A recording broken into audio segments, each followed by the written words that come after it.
Continuamos con la lectura de Los chicos del boxing, historia de mi propia autoría que podéis leer en Wattpad. Capítulo 22. Por algo importante. Jian. ¿Padre? Susurró despacio. Jian tardó unos segundos en procesar la información. Miró al señor en cuyo regazo aún estaba sentado y tras darse cuenta de las similitudes de facciones con Do-yoon, saltó dando un respingo tan grande que casi se cae. Yo lo siento, señor, esto no es...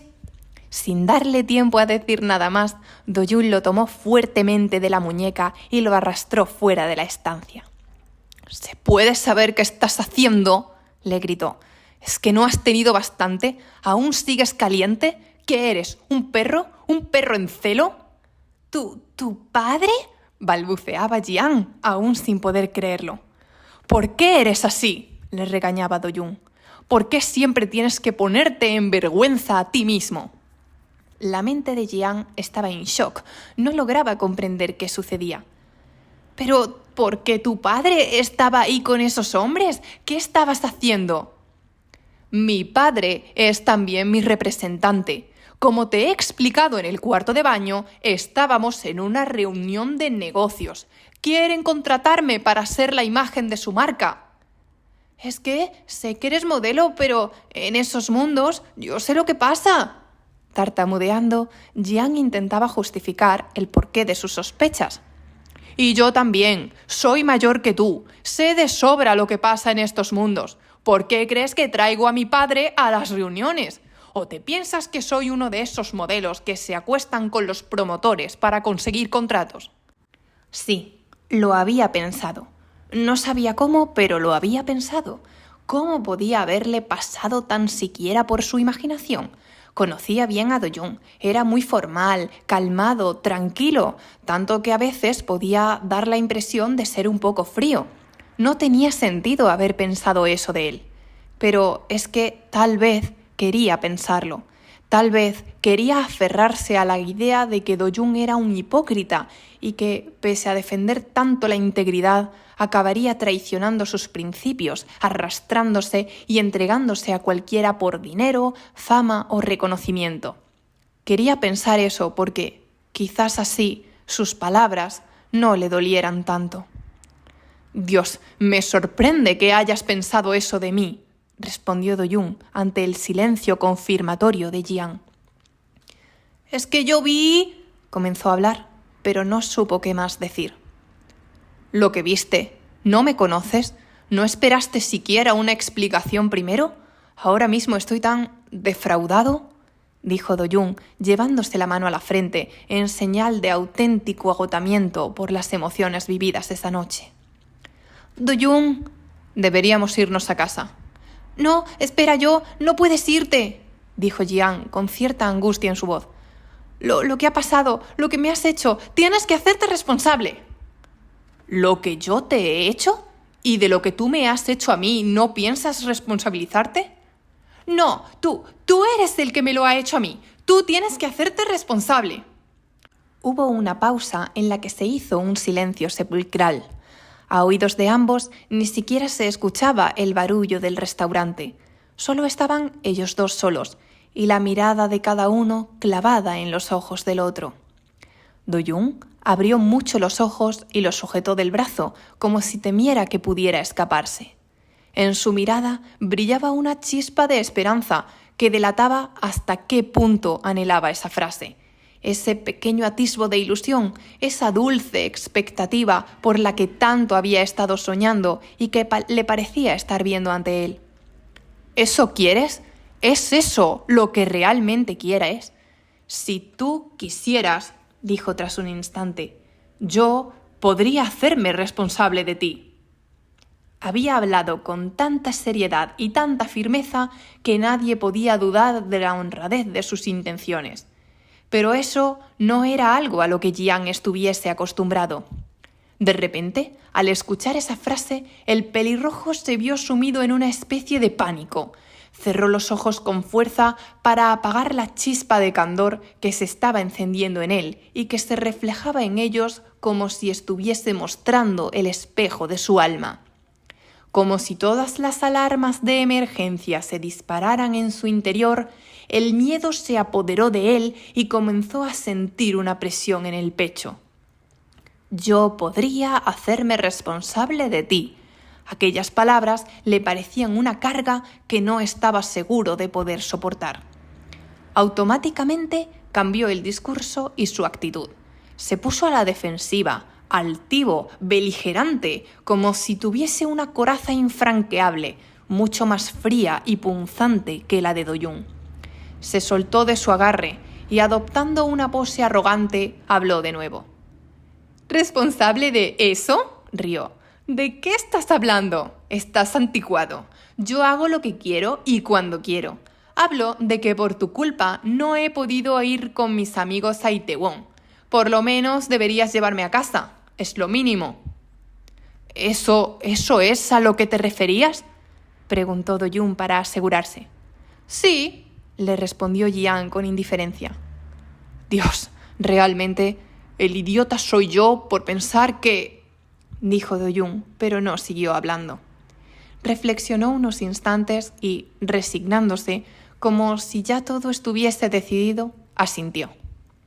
Pediré un taxi para mi padre. Dame unos minutos y te llevaré a casa. Jian miró su teléfono durante todo el trayecto y no se dirigieron la palabra. Al llegar a casa, Do-young esperó fuera hasta que el joven entró en su pequeño apartamento y después se marchó. La tristeza y el abatimiento que sintió tras cruzar el umbral de su puerta empañaban las electrizantes emociones vividas esa noche, que aún se propagaban como oleadas de calidez por todo su cuerpo. «¿Por qué todo es un desastre?», se dijo con media sonrisa. No solo permanecía en soledad, sino que se sentía tan solo. La mayoría de hombres con los que estaba lo abandonaban tras unos cuantos encuentros. Nunca se quedaban para dormir con él más allá de lo estrictamente necesario para poseerlo. Ninguno le había pedido quedarse en su casa. Nadie le había invitado jamás a quedarse en la suya. Con sus amigos de las fiestas podía contar para salir y emborracharse, pero solían ser difíciles de encontrar cuando tenía algún problema o cuando necesitaba algo serio. Sentía que, pese a estar con tanta gente, estaba solo. No tenía a nadie.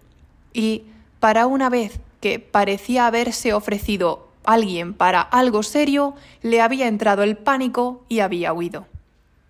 «Es lo mejor», se dijo a sí mismo. «Hijo, será mejor que te vayas». Recordó la frase que le había proferido su madre después de la gran discusión. Apenas tenía 14 años. Abandonado, siempre había sido abandonado. Permanecía perpetuamente hambriento de cariño, intentando saciar un vacío que nunca tendría fin. ¿Cómo colmar el ansia que tanto anhelaba con un afecto que no era capaz de aceptar? No quería estar solo esa noche. Necesitaba compañía desesperadamente, pero no en un sentido carnal, sino espiritual. Sacó el teléfono del bolsillo. «Mubang, ¿estabas durmiendo? Es que tu Hyun necesitaría ir a tu casa ahora». «Sí, entendido, voy para allá». Mubang siempre había sido su único refugio seguro. Cruzó un par de calles, llamó a la casa que estaba junto a una tienda de comestibles y entró. «¿Qué te pasa, pequeño?». Abrió la puerta una mujer gordita, de sonrisa alegre y mirada amable. Estaba en pijama y con el pelo desarreglado. «Buenas noches, Ayuma. Siento venir tan tarde». «No pasa nada, ya sabes que esta es tu casa», le contestó con una sonrisa tan cálida que a Jian casi se le llenan los ojos de lágrimas. «¿Mubang está en su cuarto?» «Sí, te he preparado un vasito de leche caliente. Tómatela y vete a dormir. Mañana ya hablamos. Ahora debes descansar un poco, hijo», dijo con ternura. Esa mujer, la madre de Mubang, había sido más madre para él que su propia madre. «Hyun», preguntó Mubang, medio dormido. Estaba en el suelo, en el futón que usaba para dormir. Llevaba un pijama de invierno de franela de color blanco, que lo hacía ver aún más grande y redondo, como si fuera una gran bolita de algodón. Hazme un hueco, grandullón, que tengo frío, ordenó Jian. Sí, respondió Mubán casi en sueños. Jian se acurrucó al lado de él y se abrazó a su espalda. Al relajarse en el cálido abrazo de la amistad, la agitación que le oprimía el pecho rebosó de su corazón en forma de lágrimas. Recordó a Do-yoon, pensó en cuánto debieron dolerle sus palabras. Resonaba en su mente el eco de su voz diciendo: «El idiota soy yo por pensar que...».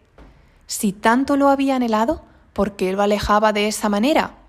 Lo peor era no poder encontrar respuesta a esa pregunta. «Hyun, ¿por qué lloras?». El joven se secó las lágrimas antes de contestar. «Por un hombre tonto, no te preocupes». «Es mentira. Hyun me está mintiendo». «¿No me crees? De verdad que lloro por un chico». Mubán se dio la vuelta y lo abrazó. A su lado parecía muy pequeño. «Yo sé cómo llora Hyun. Cuando se pelea con un novio, llora diferente. Ahora llora triste, como cuando llora por mamá o papá. Llora por algo importante». Jian intentó ahogar el llanto que, tras las inocentes palabras de Mubán, iba a hacerse aún más evidente. «Deja de decir tonterías y duérmete». «Jian-hyun estará bien. Todo va a estar bien», dijo mientras le acariciaba suavemente el pelito. Abrazado a él como si fuese una almohada gigante, se quedó dormido mientras las lágrimas se secaban en sus mejillas. Continuará. Vaya, qué triste también la historia de Jian. Hemos conocido un poquito más sobre él, pero suerte que tiene a su amigo Mubán para apoyarlo. Todos necesitamos un Mubán en nuestra vida, ¿verdad? ¿Coincidís? Muchas gracias por escucharme hasta aquí. Me encantará leer vuestros comentarios, siempre desde el respeto, porque recordad que de lo que abunda en el corazón habla la boca, y espero que paséis un feliz día. ¡Hasta pronto!